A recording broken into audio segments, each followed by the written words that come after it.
آج ہم بات کریں گے ملک ریاض کے ساتھ جو میں سمجھتا ہوں سیاسی انتقام جاری ہے، اس پہ بات کریں گے، اور ساتھ ہی اپنے سے جڑا ایک واقعہ بھی بیان کروں گا جس سے آپ کو ریاض ملک کی پرسنالٹی کو سمجھنے میں مدد ملے گی۔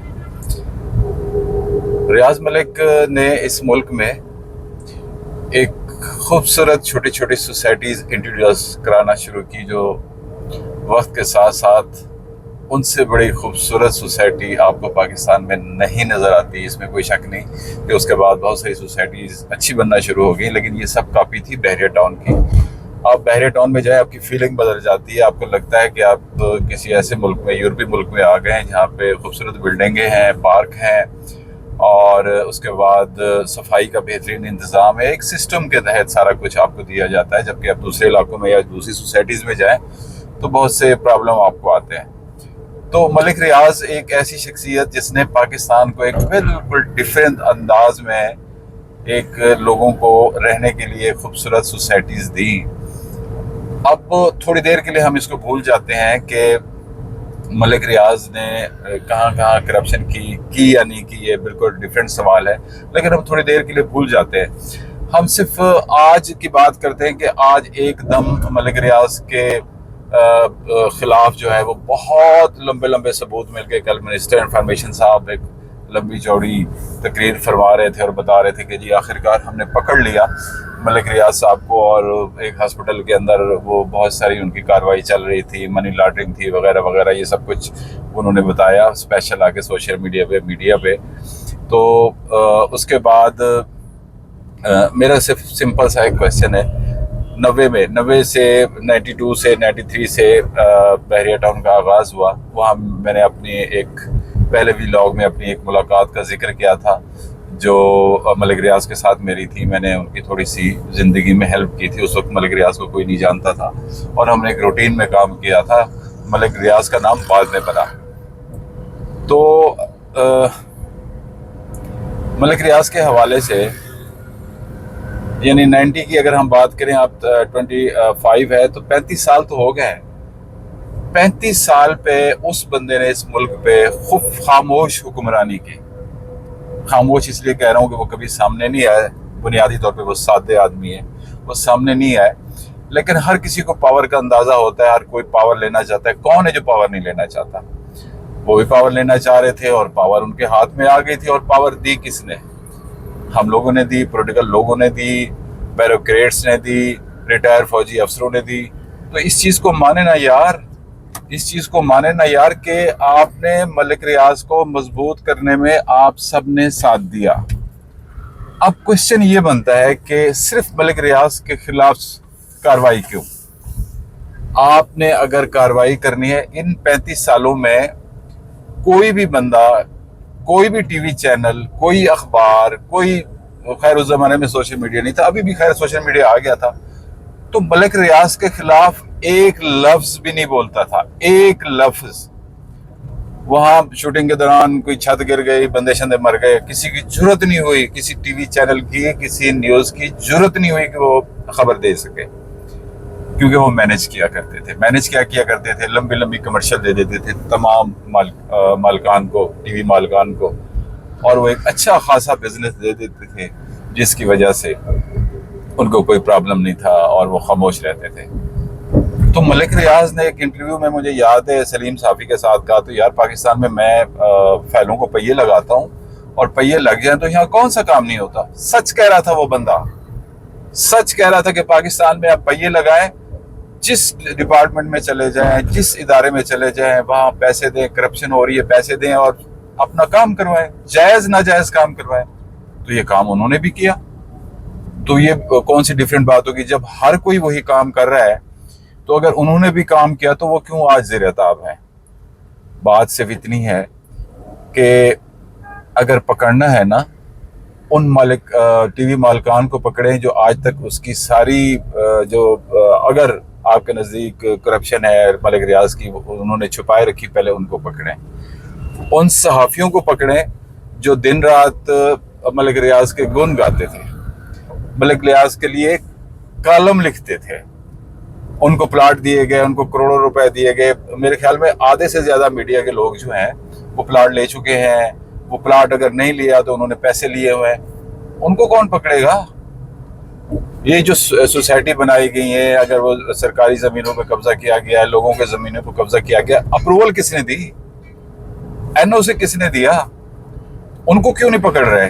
وہ اس لیے کہ وہ بڑے اے سی والے کمروں میں بیٹھے ہوئے ہیں، وائٹ شرٹ پہن کے بیٹھے ہوئے ہیں، ان کے جسم پہ کوئی، ان کے کپڑوں پہ کوئی داغ نہیں ہے، اس لیے آپ ان کو ہاتھ نہیں لگائیں گے؟ پکڑے نا ان کو، اور پکڑے ان ریٹائر فوجیوں کو جو آتے ہی پہلے سب سے پہلے ایک بہت بڑا گھر لے لیتے تھے، پھر بہت لمبی چوڑی سیلی لے لیتے تھے، اور پھر اپنی پی آر کے اوپر ریاض ملک کو سیفٹی دیتے تھے۔ پکڑے نا، پھر پکڑے نا ان سوسائٹی، ان افسران کو جنہوں نے ہر وہ ناجائز کام کیا۔ تو ملک ریاض نے خود اعتراف کیا تو میں پہیے لگاتا تھا، پکڑے نا سر ملک ریاض کا اکیلے پکڑنا نہیں بنتا۔ اگر آپ نے پکڑنا ہے تو ہر اس بندے کو پاکستان میں پکڑیں جس نے ملک ریاض کو فیور دی ہے، ملک ریاض کو بقول آپ کے فیور دی ہے، انہوں نے کرپشن کی ہے، اب آپ ان کی پراپرٹی بیچ رہے ہیں، اس عمر میں آپ اس بندے کے ساتھ زیادتی کر رہے ہیں۔ وہ بندہ جس نے آپ کو بتایا کہ خوبصورت کالونیز بنائی جا سکتی ہیں، ایک سٹرکچر کھڑا کیا جا سکتا ہے، ایک خوبصورتی کا پہلو، آپ جائیں ویڈیو بنائیں، آپ کو پتہ چلے گا کہ بحریہ ٹاؤن کی دنیا ہی کچھ اور ہے، لیکن اب آپ زیادتی کر رہے ہیں، بہت زیادتی کر رہے ہیں، اس بندے کے ساتھ زیادتی کر رہے ہیں جو 30 سال تک اس نے آپ کو خوش رکھا، آپ کی وہ جیبیں بھرتا رہا، آپ کو وہ پروٹوکول دیتا رہا، لیکن آپ کچھ بھی نہیں بولے اور نہ بول سکتے ہیں۔ کسی ٹی وی پہ اوپر ملک ریاض کا نام نہیں لیا جا سکتا تھا، ایک لا بن چکا تھا، یہ لا بنا چکے تھے، صرف ٹی وی مالکان نہیں، پولیٹیکل لوگ۔ آپ سب جانتے ہیں پیپلز پارٹی میں ملک ریاض کی کس کس کے ساتھ دوستی ہے، آپ جانتے ہیں نون لیگ میں ملک ریاض کی کس کس کے ساتھ دوستی ہے، آپ جانتے ہیں عمران خان کے گروپ میں ملک ریاض کے ساتھ کس کس کی دوستی ہے۔ سب لوگوں نے فائدہ اٹھائے، دبا کے فائدے اٹھائے، اور اگر حقیقت میں چیزیں اوپن کی جائیں تو آپ کے سامنے اتنے لوگ ننگے ہو جائیں گے کہ آپ کو شرم آئے گی اپنے لوگوں کو لیڈر کہتے ہوئے کہ یہ لیڈر ہیں، یہ مطلب ٹکے ٹکے پہ بک گئے، صحافی ٹکے ٹکے پہ بک گئے، بہت سارے بیوروکریٹس ٹکے ٹکے پہ بک گئے، ملک ریاض نے خریدا۔ بس ملک ریاض میں یہی ایک بات تھی کہ وہ اس بات میں خوش ہوتے تھے کہ میں نے فلاں کو صلح کرا دی، فلاں پولیٹیکل لوگوں کے ساتھ مل کر اس کی صلح کرا دی، یہ فیور دے دی، یہ فیور دے دی، بس یہ سادگی تھی ان میں، اور وہ اسی میں خوش ہوتے تھے۔ اب سوال صرف یہ پیدا ہوتا ہے کہ اس عمر میں بار بار اس بات کا ذکر کروں، اس عمر میں وہ بزرگ ہے، اس عمر میں اب ان کی اتنی تذلیل کرنا یہ کسی طرح مناسب نہیں ہے۔ ہوتا کیا ہے؟ ہوتا یہ ہے کہ آپ جب تک لوگوں کو مینیج کر رہے ہوتے ہیں، جب لوگ آپ کے ساتھ خوش ہوتے ہیں تو آپ کو کوئی پرابلم نہیں ہوتا، لیکن جو ہی آپ مینیج کرنا چھوڑتے ہیں یا ایسی کوئی بات ہو جاتی ہے تو سارے کی ساری دنیا آپ کے خلاف ہو جاتی ہے۔ کوئی بھی ٹی وی چینل اٹھا کے دیکھ لیں، ہر بندہ بیٹھا ملک ریاض کی ہر اس پہلو کی ہائی لائٹ کر رہا ہے کہ جی انہوں نے یہاں کرپشن کی، انہوں نے یہاں کرپشن کی، سوری۔ تو یہ ساری باتیں اب آج کل وہ لوگ کر رہے ہیں جنہوں نے بھرپور طریقے سے ملک ریاض سے فائدہ اٹھایا، اور اب وہ چونکہ ٹی وی پہ بیٹھ کے وہ فلاسفر بنتے ہیں، وہ لیکچر دیتے ہیں، وہ ہمیں سمجھاتے ہیں کہ ملک کیسے چلتے ہیں، قوم کیسے بنتی ہے، نیشن کیسے بنتی ہے، وہ ہمیں بیٹھ کے بتاتے ہیں، لوگوں سے کوشچن کرتے ہیں، اور ان کے اپنے کریکٹر یہ ہے کہ وہ ملک ریاض سے بے تحاشا پیسے لیتے رہے، دولت لیتے رہے اور خاموش رہے، اور جب ملک ریاض پہ برا وقت آیا تو سب بھاگ گئے۔ وقت کے ساتھ چلنے والے جو لوگ ہیں وہ ہمیشہ اس ملک میں پائے جاتے ہیں۔ ملک ریاض کے ساتھ ایک دفعہ میرے کچھ دوست تھے، ان کو میں نے کہا کہ یار جب مجھے آئیڈیا ہوا کہ یہ ملک ریاض صاحب سے ملاقات کرتے رہتے ہیں تو میں نے ان سے کہا، بڑے معتبر نام ہے، پردہ رکھتا ہوں، تو میں نے کہا جب ملک ریاض کے پاس آپ جائیں تو مجھے ضرور لے جائیے گا، مجھے کام ہے، میں نے پلاٹ لینا ہے، میں خود بتا رہا ہوں آپ کو۔ تو وہ ایک دن ان کا فون آیا، ملک ریاض صاحب کی طرف چلتے ہیں، آج ٹائم ہو گیا، تو میں چلا گیا، تو ہم ملک ریاض صاحب کے پاس پہنچ گئے۔ یقین مانیے 1 گھنٹہ ہم ملک ریاض صاحب کے ساتھ بیٹھے رہے۔ وہ سادہ آدمی کبھی فون اٹھاتا، کبھی کسی کا فون آتا، فون پہ ڈائریکشن دے دیتا، پھر وہ ہمارے ساتھ بات کرتا۔ اچھا وہ جتنی دیر ہم بیٹھے رہے وہ چھوٹے چھوٹے گلے کرتے رہے، دیکھیں جی یہ فلاں، میں نام ابھی بھی نہیں لوں گا، نون لیگ کے ایک رہنما، بڑے رہنما کا بتایا، دیکھیں جی انہوں نے یہ میسج کیا ہے، میں نے ان کو یہ بھیجا ہے، میں نے ان کو یہ بھیجا، پھر بھی انہوں نے یہ کہا، پھر کسی اور کا لیا۔ انہوں نے پوری، وہ اتنے سادہ تھے کہ ان کو نہیں احساس ہوا کہ میں بھی ساتھ بیٹھا ہوں، وہ ساری سٹوریز سناتے رہے، انہوں نے پرواہ نہیں کی۔ میں نے ذرا تکبر نہیں دیکھا ان میں نے ذرا ان میں ایسی چیز نہیں دیکھی کہ میں وہ اتنا کروڑپتی ارب پتی بندہ ہے اور بیٹھا ہوا ہے اور ہم بے مزے سے بیٹھے ہوئے ہیں۔ تو خیر، ہم میرے ساتھ جو ساتھی آئے تھے انہوں نے اپنے کام شام بتایا اور اسی وقت فوراً ملک صاحب نے کہا ہو گئے، کر دیتا ہوں۔ تو پھر ساتھ ہی انہوں نے میری طرف اشارہ کیا، جی یہ صاحب ہیں اور یہ ایک ٹی وی کے ہیڈ ہیں۔ تو انہوں نے پوچھا کون سے ٹی وی کے، انہوں نے ٹی وی بتایا، اچھا ٹھیک ہے بتائیں، ان کو پلاٹ چاہیے۔ تو میری طرف انہوں نے دیکھا، انہوں نے کہا ٹھیک ہے پلاٹ مل جائے گا۔ تو میں تھوڑا حیران ہوا، تھوڑا پریشان ہوا، وہ اپنی دوسری بات میں لگے۔ میں نے پھر ان کو ٹوکا، میں نے کہا سر مجھے پلاٹ ایسے نہیں چاہیے، میں آپ سے فیور یہ لینے آیا ہوں کہ میں اگر بحریہ ٹاؤن کی مارکیٹ میں جاتا ہوں تو وہ ایک تو پیسے زیادہ لیتے ہیں اور ڈوریشن کم ہے قسطوں کی، تو چونکہ فیلوں کا آپ کو پتہ ہے فیلیں چلتی ہیں تو اس طریقے سے کام چلتا ہے۔ تو میں نے کہا سر آپ صرف مجھے یہ فیور دے دیجئے کہ مجھے ایک پلاٹ دے دیجئے جس کی جو شروع میں لمسم رقم ہے وہ میں دینے کے لیے تیار ہوں، اس کے بعد جو میری ڈوریشن ہے قسطوں کی وہ 2 سال کی بجائے 3 سال کر دیجئے، 4 سال کر دیجئے، تاکہ میں آسانی سے دیتا رہوں۔ تو ملک ریاض صاحب نے مجھے حیرت سے دیکھا یا مجھے سمجھ نہیں آ رہی، غصے سے دیکھا، آج تک میں نہیں سمجھ سکا۔ تو کہتا ہے اچھا میں کر دیتا ہوں بس۔ تو جو میرے ساتھ دوسرے دوست آئے ہوئے تھے وہ بھی خاصے، انہوں نے گھور کے مجھے دیکھا کہ یہ کیا حرکت کی ہے تم نے۔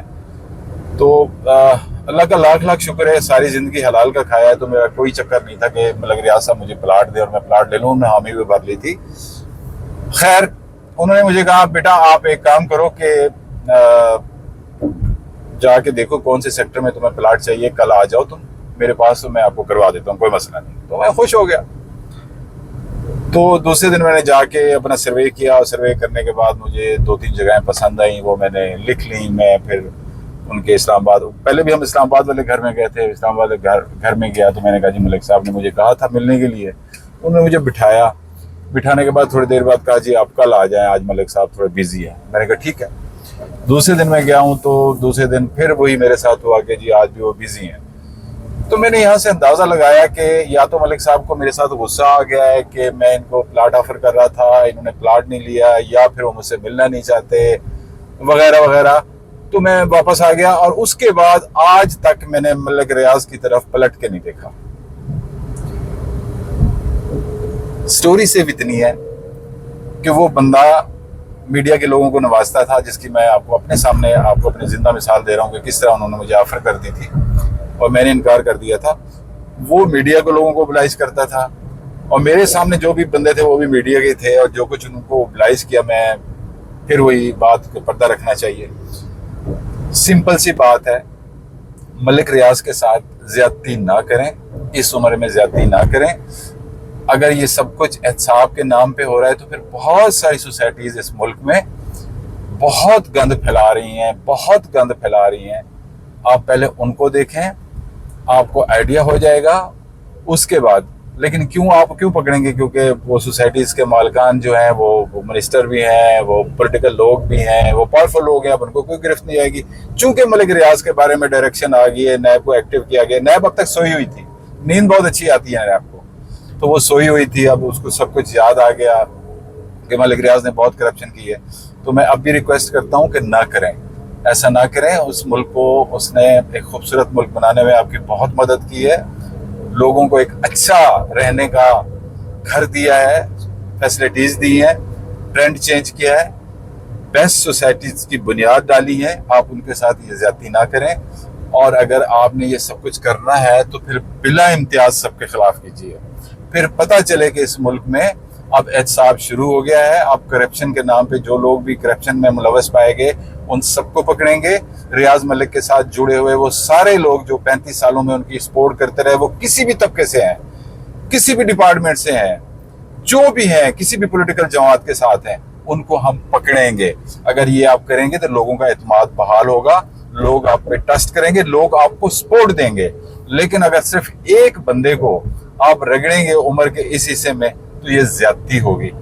میرے حساب سے ملک ریاض کو باعزت پاکستان میں بلانا چاہیے، ان کے ساتھ جو بھی معاملات ہیں لینے دینے کے، جو اگر انہیں پیسے دینے ہیں تو ان کے پیسے لینے چاہیے. اس عمر میں ان کے ساتھ ایسا نہیں کرنا چاہیے.